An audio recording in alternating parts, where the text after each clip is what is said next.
Hello বন্ধুরা, আজকে তোমাদের সঙ্গে আবার একটা ভিডিও শেয়ার করছি। তো আজকে কিন্তু মা আর আমি বেরিয়ে গেছিলাম, আর এটা কিন্তু বোন জানতো না, বোন এখন আমাদের সাথে নেই। তো বোনকে স্কুল থেকে আনতে গেছিলাম, আর ও জানতোই না যে আমি যাব মায়ের সাথে। মাই সকালবেলা ওকে স্কুলে দিয়ে এসেছিল, আর ছুটির সময়ও কিন্তু মাই যেত। তো হঠাৎ করে আমাকে দেখে ও তো জাস্ট অবাক হয়ে গেছে স্কুল থেকে বেরিয়ে। আর ওর জন্য যেহেতু স্কুলের ড্রেস পরা ছিল, আর ওর জন্য একটা সারপ্রাইজ ছিল। তো অনেকদিন ধরেই কিন্তু বলছিল দিদি আমার খুব বিরিয়ানি খেতে ইচ্ছা করছে। তো বাড়িতে বিরিয়ানি কিনে এনে খাওয়ার থেকে আমার মনে হয় দোকানে গিয়ে সবাই একসঙ্গে বসে খেলে কিন্তু বেশি আনন্দটা হয়। বিশেষ করে ও যখন সঙ্গে থাকে। তো আমার পিঠে ওর স্কুলের ব্যাগ রয়েছে, সেটা তোমরা দেখতেই পাচ্ছ। স্কুলে গেছিলে ও, আর ব্যাগটা নিচ্ছে হচ্ছে আমাকে। বলো বন্ধুরা, এটা কোথাকার ন্যায় হলো? কিন্তু ওকে কিন্তু আমি কোনো সময় স্কুলের ব্যাগ নিতে দিই না যখন আমি সাথে থাকি। সেটা স্কুলে যাওয়ার সময় হোক বা আসার সময় হোক, আমিই নিই, কারণ ওর ব্যাগটা প্রচণ্ড ভারী থাকে। আর আমি ওই জন্য মাঝে মাঝে ওকে বলি, হচ্ছে কি ইট ভরে নিয়ে যাচ্ছিস ব্যাগে। আর কারণ যেহেতু বড় হচ্ছে, তো বই খাতা তো বাড়বেই। তো সেখানে ওকে ওর পিছনে লাগার জন্যই কথাটা আমি বলি। আর ওর জন্য কিন্তু আলাদা করে ড্রেসও নিয়ে গেছিলাম ব্যাগে করে, কারণ স্কুল ড্রেস পরে খেতে ওর কষ্ট হতো। কারণ মিডি ছিল, মানে ওদের স্কুল ড্রেসে মিডি আর জামা আছে, তো কষ্ট হতো। সেই জন্য কিন্তু ওর জন্য একটা জামা বাড়ি থেকেই নিয়ে গেছিলাম, আর সেটা আমরা চেঞ্জ করিয়ে নিয়েছিলাম। আর এইটা এবার হচ্ছে দোকানে চলে এসেছি, দোকানে সরি রেস্টুরেন্টে চলে এসেছি।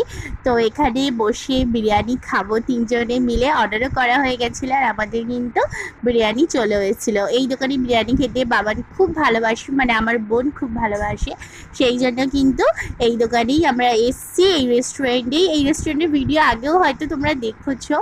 তো তিনজনে মিলে এসছি এই রেস্টুরেন্টে। আমার খুব ভালো লাগে, কারণ ভেতরটা খুব সুন্দর করে সাজানো, পুরোটাই মতন করে ডেকোরেশনটা করা, যেটা কিন্তু দেখতে খুব ভালো লাগে।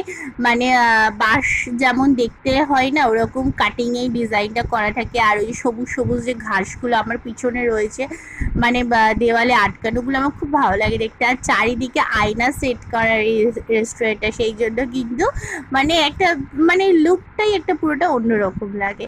তো এখানে ও খাচ্ছিল, আর বলছি কিরে কেমন খেতে, তো ও তো খেতেই ব্যস্ত। আর এখানে আমরা নিয়েছিলাম কিন্তু 3 প্লেট মাটন বিরিয়ানি, আর তার সাথে নিয়েছিলাম চিকেন চাপ। চিকেন চাপটা আমরা শেয়ার করে খেয়েছি। তো আমার আর মায়ের কিন্তু খাওয়া হয়ে গেছে, কিন্তু ওনার এখনো খাওয়া হয়নি, উনি খেতে ব্যস্ত। ও কিন্তু বিরিয়ানি পেলে ওর আর কিছু লাগে না, বিরিয়ানি খেতে ভীষণ ভালোবাসে। তো আমার যেহেতু খাওয়া দাওয়া হয়ে গেছে, ওই জন্য আমি একটু ঘুরে ঘুরে ভিডিও করছিলাম। তো খুব ভালো লেগেছিল ওকে এরকম সারপ্রাইজটা দিতে পেরেছে। আর ও কিন্তু অবাক হয়ে গেছিলো, স্কুল থেকে বেরিয়ে বলছে তুই তুই করতে এসছিস। তো এরকম একটা শকিং ব্যাপার হয়ে গেছিলো। তো খুবই ভালো লাগে যখন আমরা সবাই একসাথে ঘুরতে যাই, মজা হয়, আনন্দ হয়, খুব ভালো লাগে। আর ও দুষ্টুমিটা না সব থেকে বেশি ভালো লাগে। তো ওকে ছাড়া কোথাও যেতে বেশি ইচ্ছা করে না। আর একটা কোথাও ঘুরতে এলেই ও কিন্তু বেশি, ছোটরাই কিন্তু বেশি মজায় থাকে। আর বেশি কিন্তু ওরাই বেশি উৎসাহিত হয় কোথাও ঘুরতে গেলে। তো ছোটরার সঙ্গে থাকলে এমনি একটু আনন্দটা বেশি হয়ে যায়। তো এখানে দেখছো আমি কিন্তু ভিডিও করেই যাচ্ছি, আমার খাওয়া কখন হয়ে গেছে ওর খাওয়া হচ্ছে না। তারপর লাস্টের দিকে ও বলছে দিদি আমি আর খেতে পাচ্ছি না। তারপর আমি বললাম যে না খেয়ে না, ওরকম করে না।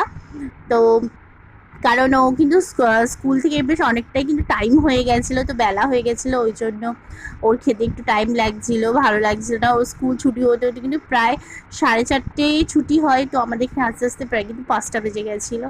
তো সেই জন্যই ওর একটু খেতে লেট হচ্ছিলো, কারণ বেলা হয়ে গেছিলো বলে। তো ভিডিওটা এখানেই শেষ করলাম, কেমন লাগলো বলো বন্ধুরা, টাটা।